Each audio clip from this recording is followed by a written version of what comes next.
Hey, everybody. Welcome to Away Games, a Chicago Cubs podcast. I'm Kevin McCaffrey. I'm here with your good friend who is just fresh, absolutely fresh off a baseball game in person, Adam Mamawala. What's up, Adam?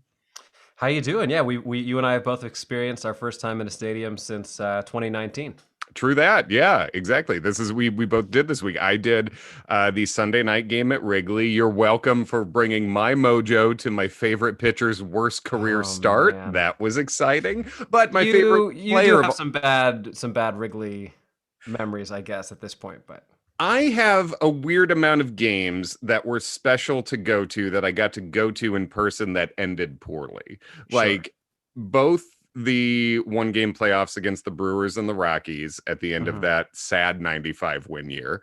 I was at both those games. You're welcome again. And then I was at game 3 of the World Series in 2016, again with my friend, my favorite pitcher, Kyle Hendricks, losing that game to the opposing starter, Josh Tomlin, who did pitch this Sunday too. So I saw Hendricks Yeah, and Tomlin again. yeah. But yeah, but I feel like with game 3 of the World Series and with this Sunday especially, it was both like it's really nice to be here. hmm And I mean, this game mattered obviously much less, but in both cases, it was like it's cool to be here. And the fact that they lost, it's still okay. It was still like a special thing to be there in person, you know? Oh, I mean, even if the Cubs had lost Game 3 of the World Series 10-0, you were still at the first World Series game there in 70 some years. Yeah, So I exactly. feel Since like, 45. Yeah. So, yeah. so anyway, I apologize for bringing, I mean, just, I would say the fourth home run he gave up in the first inning was funny. Like the first one sucked. The second one and third were increasingly angering. And then the fourth was just like, what? Okay. Whatever we're doing here. Fine. Well, I was as I am often wont to do because I'm a weirdo and also busy sometimes. I was DVRing the beginning of the game, and a guy that I work with at the tennis club, who's a big Yankees fan, I just saw a text from him at like 7:25 that was like 4 dingers, ouch, and I was like, I'm DVRing the start of the game, but I'm really excited to start watching it now. So Yeah, 4, that's hard to do. But at least my favorite player of all time, Anthony Rizzo extendum, is he hit 2 home runs. So that was at least a bit of niceness to the game. and one thing that you missed, and by the way, follow us at Away Games Pod on Twitter and Instagram. One thing that you Please do. missed from having been there in person was that you did not get to see Rizzo mic'd up. But I don't know if you've seen the clip. It was pretty awesome. So Hendricks gets shellacked in the first inning, and then Rizzo comes up to him and is like, "Hey man, we got you. Like we're gonna get some runs for you." And then immediately goes out and hits the home run, which is like the most Rizzo shit ever. The most Rizzo shit ever, and displaying all the elements of good Anthony Rizzo here because that's him being a good teammate, obviously.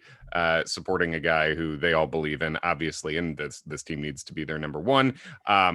And also pitchers are just going to have a bad day, and that's fine. And Rizzo went out there. He hit 2 homers and he could have had a double. He hammered one down the Yeah. line and then he flared one out to the left that needed a great defensive play with some BABIP luck. That's a 4-for-4 game from him. Yeah. And so we hear that good leadership from him. And then we see funny Anthony Rizzo during a great defensive play, during a rundown that he makes the play on, hmm yelling Frederick as he's chasing Freddie Freeman running away from him is so funny. And I feel like because Rizzo, like, I don't know if Rizzo's the funniest guy on the team necessarily, but that was a thing that was like beyond bro funny. That was just a genuinely hilarious thing to do in Well, you that. could see Freeman laughing at the end of the rundown. Yeah, it was so great. Yelling a player's full name like you're his mom who's upset with him for running away Yeah, from like the only other thing you need there is like the middle name, like yes. Frederick Walter Freeman. You If I come have to back say here. that your name one more time, yeah. Yeah, it was so great. So yeah, I did see some of the clips after that, and you could mic up Anthony Rizzo every game for the rest of time, and please mic that up on the Cubs forever. Yeah, And and you it's could mic up Kyle Hendricks for every start, and you wouldn't know the difference. yeah, that's true. You can just boom that. You don't worry I about think like actually putting it on him. Just use the I think after shotgun the mic. fourth homer, if I'm not John Boy, but I believe he said poop. Yeah, rats, Zootalore.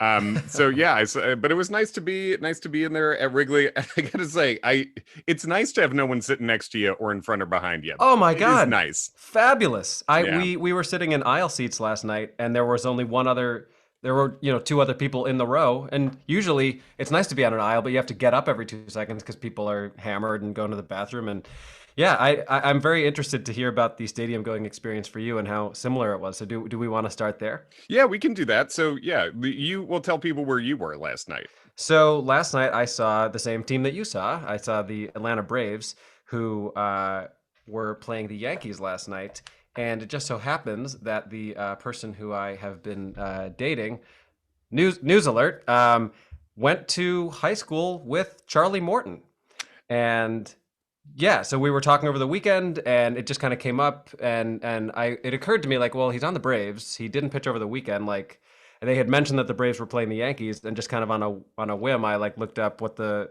matchups were, and lo and behold, on a 73-degree day in Oh man. mid-April, and with tickets for like $20, Charlie Morton was starting against the Yankees. And it's even cooler because like apparently he grew up a huge Yankees fan. He grew up in Connecticut. He was like a huge, Jeter guy, and Oh, grew that's up going fun. to games at Yankee Stadium. So yeah, we got tickets, went to the game. I found it to be very well organized. The only thing that I would say that made me a little uncomfortable was like the getting into the stadium process, where like people were not really social distancing. It was everyone kind of like bunched up as it usually is getting Right. in. But like temperature check, you had to show a recent negative COVID test or Oh, vaccination card. I don't know. you Did the Cubs not didn't require that? no, didn't have to do that at Wrigley. Interesting. So yeah, temperature check. You had to show your vaccination card. Then let's see, when you got in, the seats that you weren't supposed to sit in were like zip tied almost. So they had them kind of like portioned off. Um, but the other thing that I thought was nice was that because you watch games on TV and you see people clearly like just with their masks off, and they actually have like the mask police, which is a very unenviable job. I'll be honest with Oh my you. God, yeah, that's So there's like a guy who walks around with a placard at Yankee Stadium with like a little logo of a person wearing their mask. And it's this person's sole job to walk around and tell people like, if you are not literally taking a bite of food or sipping a drink, like your mask needs to be on. I would want to tip that person. I, Oh my because God. Yeah. I feel like as you say, that is a completely thankless job. You just have to be Hmm. basically a narc for hours during a baseball game where people are otherwise having fun. But like doing it for a good reason, trying to keep everybody cool. And that yeah, Yeah. they And people weren't dicks about it. That's one good thing because one of the things I thought about when I saw that guy was like, man, he must just have people rolling his eyes at him all game. yeah. But yeah, people were good about it. I felt safe. So for Nice. whatever that means, and also the fact that it's outside, I feel better Yeah, about that. I think the more obviously we've been finding out about it outside really makes you mostly okay across the board really, but it's good to keep people cool, and that is more steps than actually I saw at Wrigley. So they don't have a mask Hmm. police person like that. I believe there was a temperature check, but I can't even fully remember that. We definitely didn't have to show a card. Like I've myself, and I went with my youngest brother, who is an ER doctor in Chicago, and his wife, who's also a doctor in Chicago, and my mom, and there. So all four of us are all vaccinated and stuff. Hmm. But we didn't have to show anything. I don't know if my brother Pat had to say anything when he got the tickets, but I will say the process of getting into the stadium security wise, you just go through, you don't have to take anything out of your pockets, which Hmm. that has been a real pain in the ass in recent years. You still do Getting at Yankee Stadium, so something okay. to not look forward to there. Okay, at Wrigley, you just walk on through, and there's like sort of a airportish thing you walk through, but that's security wise, but Metal that's it. detectors, or Yeah, I think so, but like we didn't take anything out of our pockets, and once they scanned the tickets, and it was really quick and easy getting Mhm. in there. Also, I will say, if you're going to Wrigley, it says on your tickets to get there 75 minutes before. We did not, and because I had a friend tell me that you didn't have to quite get there that much before, and it was totally smooth and fine. So I think you Yeah. a little bit of extra time, I guess, but Mhm. you with the reduced capacity as it is right now, you can show up 15 minutes before and you're fine. Now, is Wrigley also cashless? Yes. Yeah, it's cashless right now. So you would order to your seat, or you could order for pickup on your phone to go to a concession stand, which, and if you do it that way, there's a lot more to choose from. Basically, if you order to your seat, it's Bud Light, hot dog, the end, at least where we were. Right, right, So, right. but then you can order for pickup at the actual booths. And there But was a there's no vendors like walking around, right? Because there was. There were, but I huh. don't. But I guess I don't know. There was, yeah, there was a guy calling hot dog stuff. So yeah, I don't know. Because it's funny to think like the move at stadiums was always like, hey, can you pass this $20 bill down 12 people and let's all touch it and then hand it to some guy? Yeah, Like I don't think that really works anymore. right. Famously, one of the filthiest things that people have on them, cash that has, what I saw, 80% of this paper cash has had coke snorted through it at a strip club Yeah. at some point in its cash life. Just hand that to your mom and then hand that to a stranger and then hand that to a hot dog man. It seems like the worst. It seems like, how have we not had pandemics like every year for all of time, thinking about how we used to handle cash specifically at baseball Do you stadiums? think the Bills that have not had coke snorted through them are resentful of the ones who have had more fun? Yeah, are they like the dorks of cash? They got to They're be the just dorks like, of man, cash. I was doing my job the whole time. I was sitting in a register being handed back and forth over legal products. Fucking narc. Yeah, that sounds like a real Pixar movie, but like rated R Pixar, just Pixar. Pixar. And it's just like cash and knives and shit, just with personality. Basically, like Seth Rogen does Sausage Party, except about a dollar bill who's had a lot Exactly. of cork snorted through it. Yes. I keep saying cork. I don't know. I can't speak. It's early in the I'm morning thinking for about me. Sammy Sosa a lot. I got a lot of Sure, things I on my get it, mind. Albert Bell. Yeah. So, well, it sounds like. I mean, it sounds like the Yankees are really taking it seriously over there, and I that's mean, for cool. God's sakes, if New York can't take COVID seriously, what hope do we have? You know what I Sure. mean? Like a place that was perhaps hit harder than almost anywhere in the world. Like I would hope so. Yeah, but it's Um, still, with this stuff, it's still surprising to see when it's handled correctly. Obviously, I mean, our favorite baseball team, the Cubs, have not reached the 85% vaccination threshold mhm. among Tier One employees. At which, once you reach that, there are other just, I guess, freedoms that open up for you in terms of like players dining with each other, being around each other, mask Right. stuff. So our team has not done that because we have. I mean, obviously, we know the Sogard family has opinions about vaccinations. Ryan Tapera, his fiance, was posting online a lot about how they are not doing it, and Jason Hayward is also said he is not vaccinated. And Well, I got to tell you what, Ryan Tapera's wife is not getting, or fiance is not getting one MVP vote from me no, for that stance. yes, in the wife and fiance MVP voting, which I would say currently Adbert Alzolai's significant other, she's the real MVP in that category so far. Very fun and very cool online presence from that young Hmm. lady. And did you say Hayward is the other person who said Yeah, he does not Hayward. want to get vaccinated? This is from a couple weeks ago. He said basically that he hadn't, but just because you don't get the vaccine doesn't mean you're not doing everything in your power to protect your teammates. It does literally mean that. So it does. I mean, it's not an opinion. That's one of the things you can do, and if you're not doing that, then you aren't doing everything you can do, Jason. So yes, Yeah. but Hayward is. So point being, the Cubs have not reached that threshold. The Cardinals Hmm. have. Ugh. So good Cardinals, I guess. But Yeah. anyway, and we just saw that obviously in the last week and a half with the Cubs had a little run of positive COVID tests, and that's why Kyle Hendricks missed start. For precautionary measures, he missed a start because he was feeling under the weather. Same thing, David Bodie missed game one against the Mets because he was feeling under the weather. So we're not out of the woods on that stuff yet. Yeah. Well, and you wonder if Hendricks was not right physically on Sunday. I mean, not it seemed like he had tested negative for COVID, and that maybe it was just like allergy related stuff, which can often manifest in ways that are similar to what COVID symptoms would be, which is like a runny nose and maybe dry throat, dry cough, that sort of thing. Mm-hmm. Um, so yeah, I mean, hopefully it's an aberration. Mm-hmm. Yeah. But I think for both of us with our first in-person experiences, like it was nice, and and we did not feel like we were crowded by anybody or anything. So Mhm. I would say personal recommendation, away games brand, personal recommendation. I think going to Wrigley feels fine, feels safe.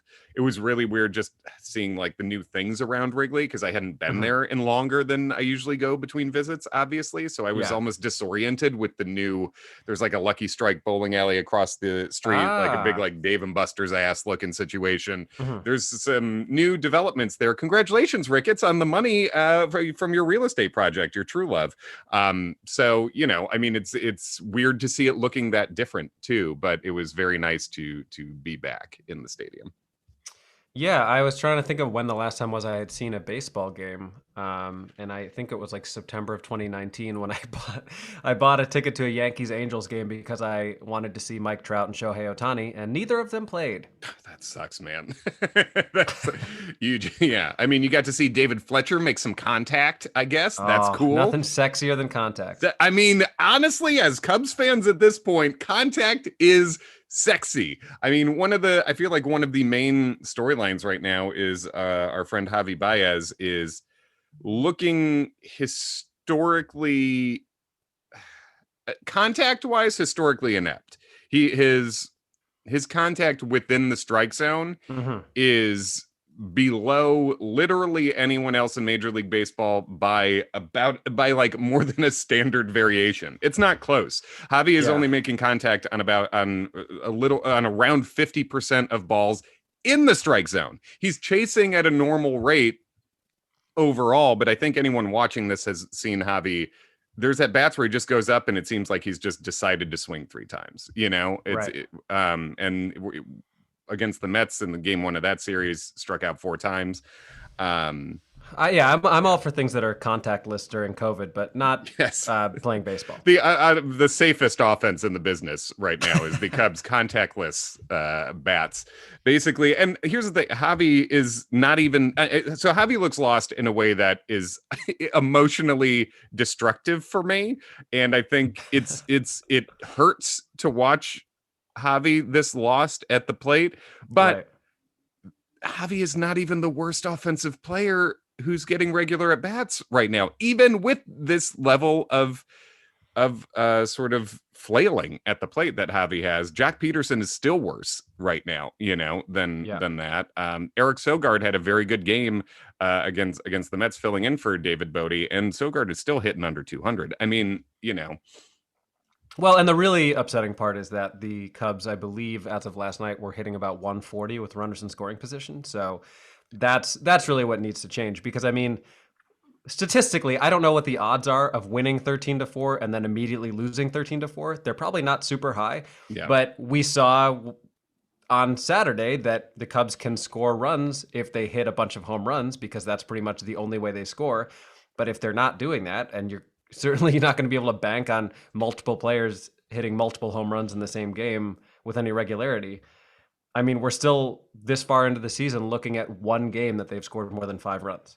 Yes, and the Sunday night game in which they got blown out was a big mess. But you looking at, but there was encouraging a set of encouraging signs from that game. Everyone in the lineup besides Hayward had at least one hit, and many Mm-hmm. guys had multiple hits. They didn't really convert those guys. Going back to the what you're saying about the runners in scoring position, Cubs are worst in baseball at it. Yeah. Worst in baseball making contact at the strike zone. Because there was Worst a first and third nobody out where they didn't score, I believe. Yeah, yeah, absolutely. There were. I think Hayward and Javi went up there and had a couple of terrible at bats. And Hayward, I mean, he had a big hit, steal, and run against the Mets. Really helped manufacture a run there. But Hayward, the exit velocity has been good, but he's been bad offensively, and we've seen some weird defensive miscues by him too. So that's a little concerning as well.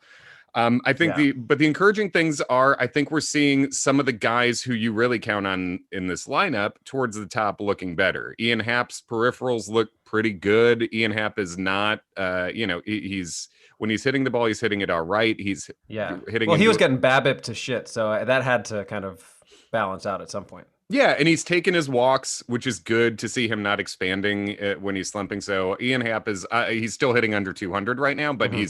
I think he's trending good. And then obviously Wilson Contreras is looking good, and he got real hot last week. And Chris Bryant's looking like Chris Bryant, and Rizzo's coming back up to Rizzo also getting bad up to shit, which part of that is the shift, and Hmm. part of that is just straight up bad luck. And so the guys in that top four you're starting to see come around a little bit.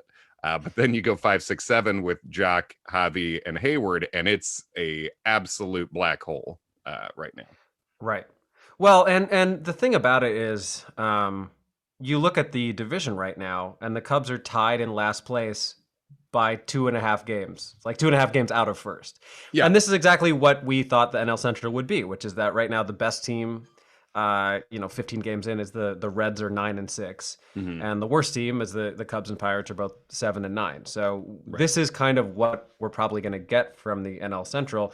And frankly, all it's probably going to take is for like one team to have a hot stretch, and that might be enough for them to like pull away to get into that high 80s win category in a division that is just not good. So it's going to be interesting to see how it goes. But I really do think that unless the Cubs give Hoyer a reason to not make trades before the deadline, we're probably going to see somewhat of an upheaval here. I think so too. And the thing you just have to be rooting for now is for the people of the plethora of Cubs on 1 year deals to start producing in a way that could get you anything back in a trade, Right. and Craig Kimbrell, who, man, Craig Kimbrell's, to me, so fun. He had a messy night against the Mets Yeah. that he ended up pitching his way out of, but his stuff looks so good right now, and this is a Hall of Fame caliber closer. If he puts together a few more top level closer years, this is a guy who his level of dominance when he's been good has been beyond that of almost any closer in history. And the stuff is so nasty, and he just is really fun. So I'm saying all this because I can't imagine he ends this year with the Cubs, and that's too bad that we got him for a couple of years that were like weird ones. Sort of like same thing with Yu Darvish, another one of the most Hmm. fun pitchers in the world that with just otherworldly stuff. And we had him for like a rough run at the beginning, both injury and performance wise. Then he really figured things out. And then San Diego has an ace for 3 years because they're willing to pay the money. And like, I do think the more we watch this team right now, I still think the roster as it is playoff caliber. It's a Hmm. playoff caliber roster in the Central. It can win the Central.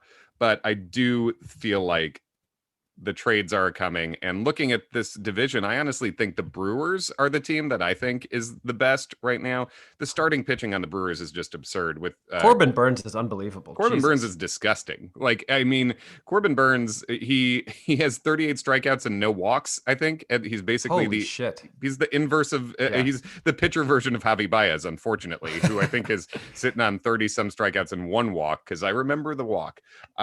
So basically that's how Corbin Burns is pitching. And Woodruff is incredible.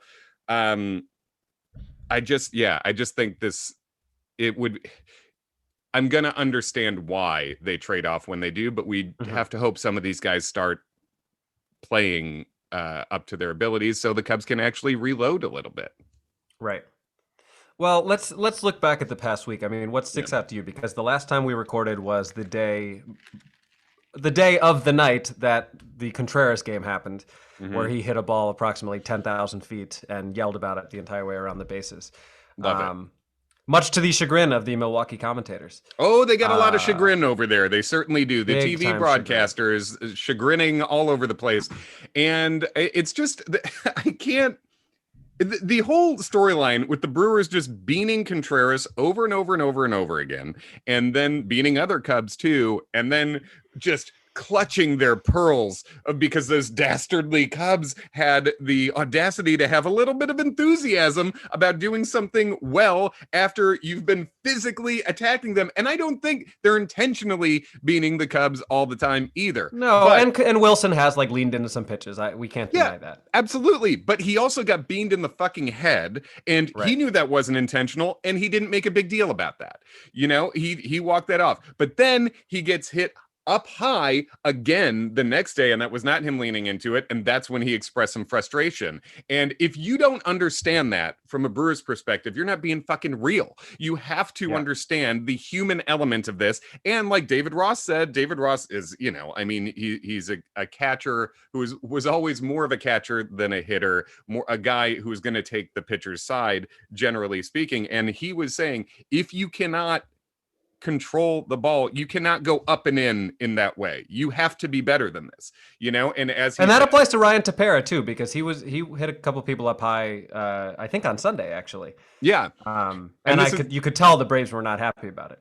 Right, exactly. And Tepera, weirdly, also got suspended for not hitting Brandon Woodruff. Right. So I think he was hitting these Braves. The old Sean Estes throwing behind Roger Clemens move. Yeah, exactly. And it's just hilarious. You had one job, man. You had one job. Yes.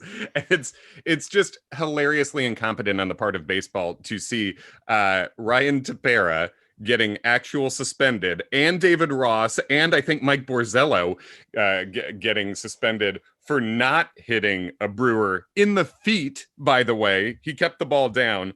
Mm-hmm. Meanwhile, you see Yadi Molina get no suspension when he grabbed Nick Castellanos from behind, and Nick Castellanos gets, I think, a 3-game suspension for flexing. I don't know what the fuck we're suspending right now in baseball. It's just a level of detachment and incompetence that is impressive. Right. But I mean, so we have that huge home run that Contreras hits to put the Cubs up 3-2. They win that game. You're feeling like, okay, well, they still aren't scoring, but like maybe this will be the thing that gets them going. But then they go out the next day and get completely shut down by, again, granted, a very, very good pitcher in Corbin Burnes. But it's very discouraging as a fan when you feel like, all right, that's going to be the thing that really like galvanizes this group, and then they just look completely listless. Yes, and getting shut out by Corbin Burnes this year especially, and last year, he was a borderline Cy Young guy last year. He was probably, I don't know if he was in the voting third behind Darvish and Bauer, but he was right there in that next tier. You're going to get shut out by Corbin Burnes. That's fine. The problem is getting shut out all the rest of the time. The problem is getting shut down the rest of the time, because when you get completely shut down as an offense, that should be the aberration, and that has been more the consistent thing. Although on the hopeful side, I do think in the past week we've seen signs of progressing a little bit to the mean offensively. Like, I don't feel as hopeless in this moment as it felt a week ago when, when the Cubs were just historically bad up to that point. And yeah, you want to see those emotional moments be like a building block for the team. And hitting in baseball is just so weird, because if you're not hitting, it looks like you're not trying. Like, there's just no one on the bases to run around, and you could be trying extremely hard. I mean, like, I saw there's some bullshit takes. Oh, Danny Parkins on the Score, just being a real beta of a tough guy, trying to say Javy Baez is unlikable. His approach is selfish right now. This fake idea that swinging a bat all the time is selfish it just belies a lack of knowledge about baseball, about playing a sport, anything. The coaches are telling Javy, you have to go hunt your pitch. You can't just sit back and wait. He's not doing this in a selfish way. No one wants to bust out of a slump more than Javy Baez. Like, he is trying here. It's just not working. Yeah, I feel like him throwing that ball 200 feet over Rizzo's head is kind of a perfect representation of what this year has been like for him thus far. Yeah. But it's very early. It is early, and we've seen Javy get extremely streaky, but you really just we could do a whole separate podcast about the Cubs hitting infrastructure. Whereas Tommy Hodavy's pitching team has done an amazing job, and the Cubs Mhm. have, I mean, I don't know, a dozen relievers that I think are kind of fun to watch. Let's shout out Rex Brothers too, painting at 98 the Yep. other day. I mean, there's just not that many left-handed uh, pitchers with that kind of arm talent coming out of a bullpen, and he's almost an afterthought, you know.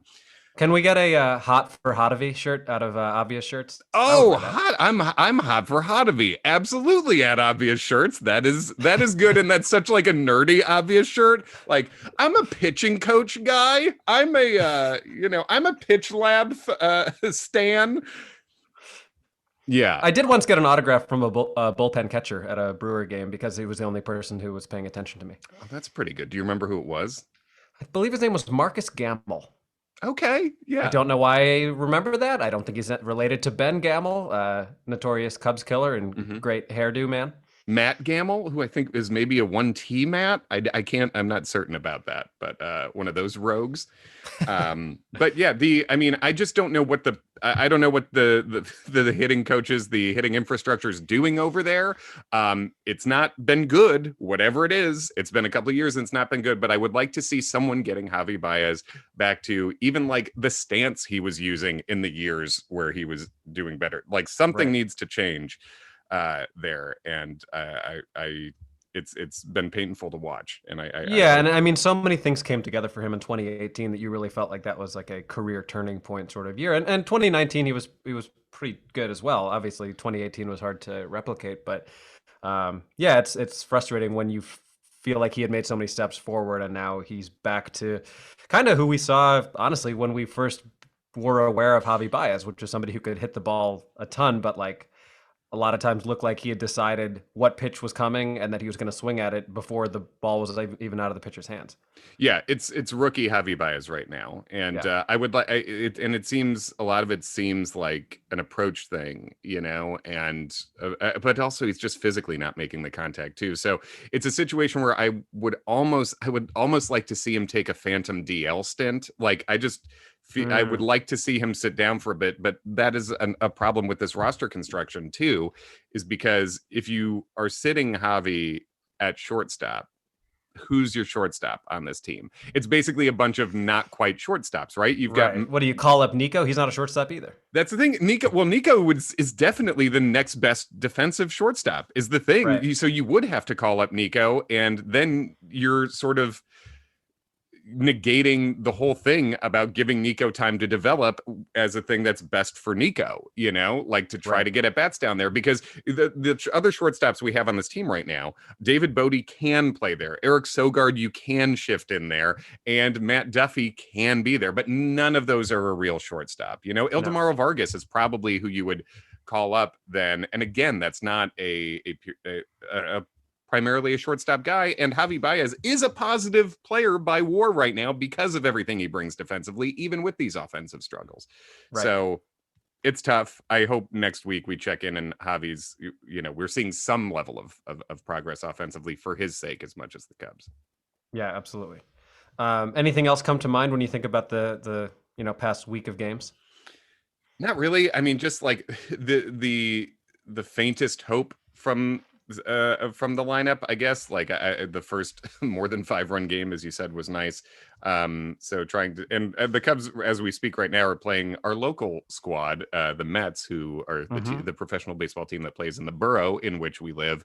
And the Mets And we often, missed we missed DeGrom, which I'm not mad about. yes, the Cubs we're getting Joey Lucchesi. We're getting one of the best Italian names in the business to come throw some hopefully meatballs at the Cubs. Ah, I love it. Thank you. At the end of this. But the Mets, it should be pointed out, the first place Mets have an even worse offense than the Cubs by the numbers so Yeah. far. And you know who could tell you all about that is Jacob DeGrom, who still cannot get a win. So like no matter It's how pretty well unbelievable. Yeah. yeah. I mean, I feel like the standard for that used to be the King Felix MVP year, where I think he was like 13-12 or something like that. Yeah. But I mean, for God's sakes, in one of the Cy Young years for DeGrom, he didn't have more than like 10 wins, did he? I thought it might have even been single digits. I thought, yeah, Yeah, it's crazy. And this year is starting out like that again. And I think the Mets lineup is gonna be better than that. But right. It almost feels um, like pitcher wins don't matter. yeah, it seems like they're not a proper indicator of value provided. So Having said that, I will take a 3-1 sub 3 ERA Jake Arrieta all goddamn day, and he's looked really good. And I mean, Lester hasn't even pitched for the Nationals yet, which obviously that's related to other health stuff. But if we're looking at like who should the Cubs have brought back or signed, Arrieta looks like a hell of a good signing right now. Arrieta looks like a great signing, and Arrieta weirdly looks like a guy who might end up being one of the primary chips to deal at the deadline, which is not Yeah, damn it. fun, but like you look at Jake Arrieta right now, and yeah, in his prime, he was velocity wise, the fastball is up more around 95 to touching 97 sometimes. Mhm. He's 92, 93, but geez Louise, just, I mean, like, I don't have the baseball savant statcast numbers on this stuff right in front of me right now, but just watching how much the ball is moving, the cutter is really darting to the left. That changeup, he had a really good hitter in Michael Conforto whiffing on a tailing changeup by a lot yesterday. I mean, his Yeah. stuff just looks uncomfortable to face, and it's really fun.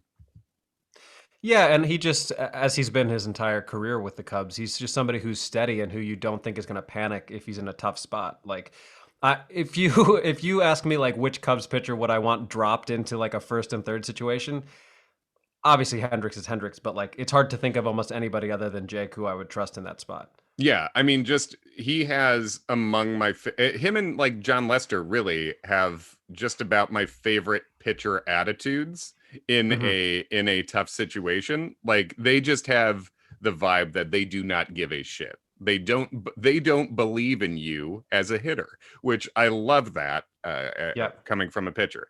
And Jake Arrieta also said it was like freezing. It was in the 30 Yeah. ish degree range Hmm. yesterday at Wrigley, and of course, neither Jake nor the very fun Taiwan Walker. Taiwan Walker is a fun follow on line too, and he's cool. None of them were wearing sleeves, and Jake said, "You'll probably never see me wearing sleeves," is what he said, which is. Yeah, I mean, good. Why would you? The dude still looks jacked out of his mind. Oh Like, yeah. I feel like he almost looks more jacked than I remember him. Oh, he's gonna be like Farnsworth. Like Yeah, we're gonna see Jake Arrieta at a Cubs convention when he's 70, just like shredded out of his mind. yeah. It would Um, not surprise me. And also, like, this is such a barstool ass thing to say, but when you think about guys like Arrieta and Lester, and even John Lackey for whatever mhm. frustrations we may have had with him, it's just guys with big fucking balls. I mean, what? How else are you gonna say it? Yeah, I think going back to like him tweeting at Pirates fans that you have no hope as he was going into a wild card game. It's fun to have those guys on your team. Whatever gives you hope, just know it doesn't It matter. doesn't matter. Yeah, just dismissive, and then throwing a shutout and stealing a base after you beat him on purpose. I mean, I can't imagine a more alpha performance than that.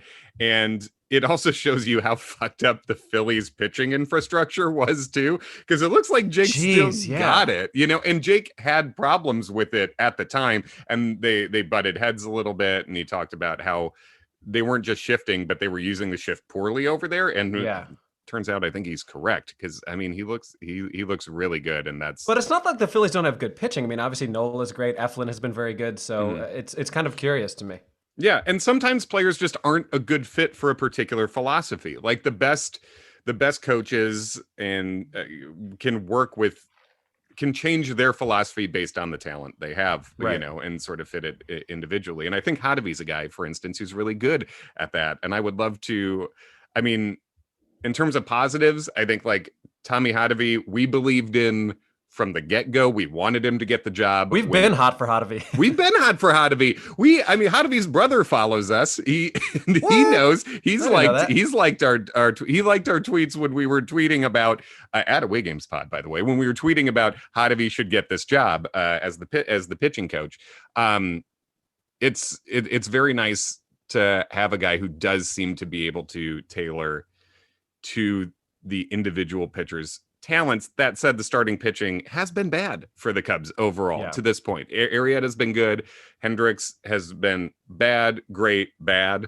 And then Trevor Williams he had the really one bad game in Pittsburgh, but other than that, has been pretty good.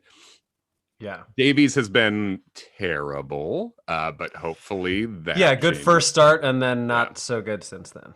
Mm-hmm. And Alzolay has been optioned for now, with Mills getting a start. And Mills has been all right. Mills, I mean, he gave up a bomb in Milwaukee, but also Mills has come into really difficult scenarios too. Right. So, yeah. But while the bullpen's been good, the starters also need to come around. Yeah, agreed. Well, so we got 2 more against New York. We miss DeGrom, which is wonderful. So we got Davies versus Peterson, who I think was a rookie last year. I don't know much about him. Mm-hmm. That's tonight. We're recording this on Wednesday. Yeah. And then we got Trevor Williams versus Joey Lucchesi. Yes. Then Hendricks is going to totally redeem himself on Friday. And we got 3 against the Brewers, and then we're playing the Braves again. So, I think the whole predicting what we're going to be like a week from now has proven to be not a good idea in the past. So I'm not going to volunteer that. But I mean, it would just be nice to see this team.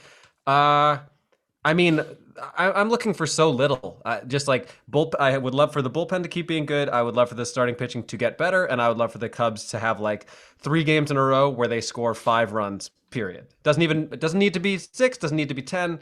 Give me 3 straight games of 5 runs, and I'll take it.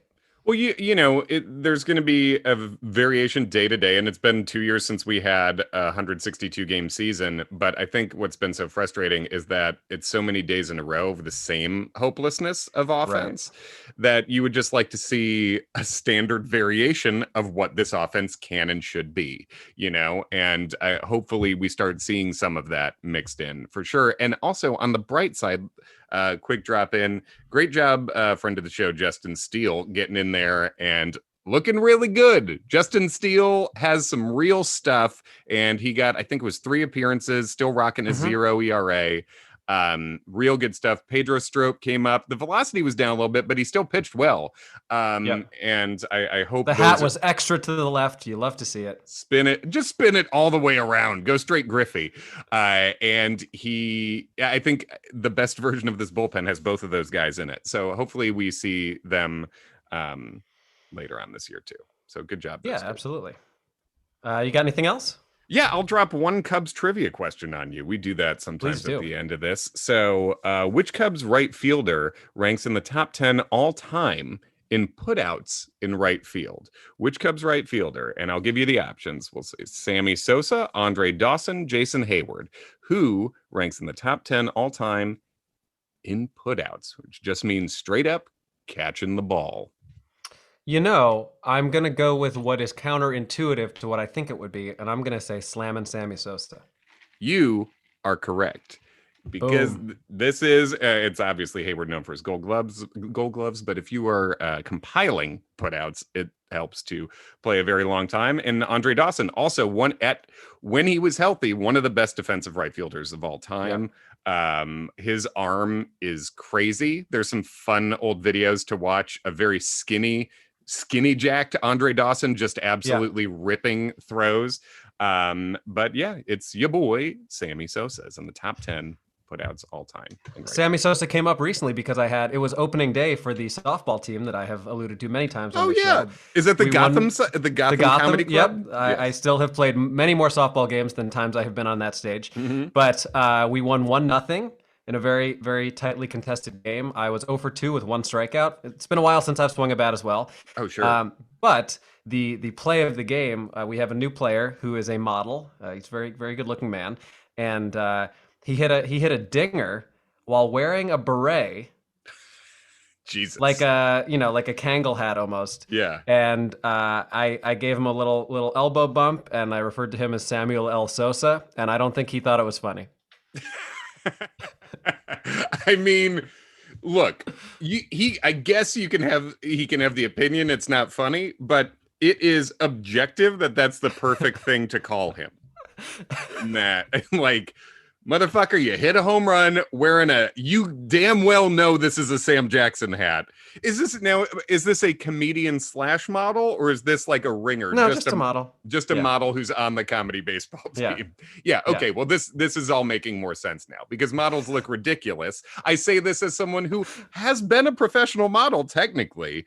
I have modeled for Bushmills whiskey. You've probably gotten money for just your photo before. Oh yeah, I mean, listen, that the life of an ethnically ambiguous, relatably attractive man is quite good in the modeling world. It ain't bad. I've got big print model energy. Yes, exactly. But the models have so no sense of what's ridiculous because they just are ridiculous and people don't tell them this. So that is very. He seems like a very nice guy. I just don't think he enjoyed the joke, but you know, I'll work on it. Hey, if he's listening to our baseball podcast at this point, I will explain it to him. That's fine. But thank you for listening. Follow us at Away Games Pod on Twitter and Instagram. Anything else, Adam? I do have one small personal plug for anybody who has made it to this point. I am doing a Zoom show this coming Tuesday. Oh yes, April 27th. I was gonna do it the 28th, and then I got bumped by Joe Biden because he's doing like a State of the Union. So I changed it. You hate to get bumped by Biden, but sometimes it happens. Yeah. So Tuesday. This coming Tuesday, the April 27th at 8 o'clock Eastern, I am basically doing all of the material that I've written in the past year, which is largely just stories of me doing strange shows on Zoom. I'll tell the story of how I performed as an avatar. I basically did stand up in The Sims. I performed in a shipping crate in the middle of the street. What else? I followed a COVID montage when I had to perform for healthcare workers and everybody was crying and then they introduced me. There's a lot of fun stories. Yeah, they their intro for me doing comedy was just a 10-minute slideshow of like refrigerated trucks with that background music of that Enya song that's like, who can say where the road, and then they were like, well, we know that was a lot, but here's a comedian. Oh my God, that is great. And so a lot of fun stories, and we'll see what's funny and what's not, but I think it's going to be a good time. Just go to my Instagram and I've got the links there. And your Instagram is at I'm at Adam Mamawala, Mamawala. It's on my anything that I have online. I think that's the link in bio for the time being. So hell yeah. For anybody who wants to see me tell some jokes into a computer, I think it'll be fun. Well, that sounds great. If I was doing a Zoom show of all the material I wrote during COVID, it would be a 6-minute show probably. So it would be a like my little one. It could open for yours. It could do a guest spot basically. But yeah. Cool. So check that out, and let's hope for some better times this week in Cubland. Thanks for listening, everybody. Yeah.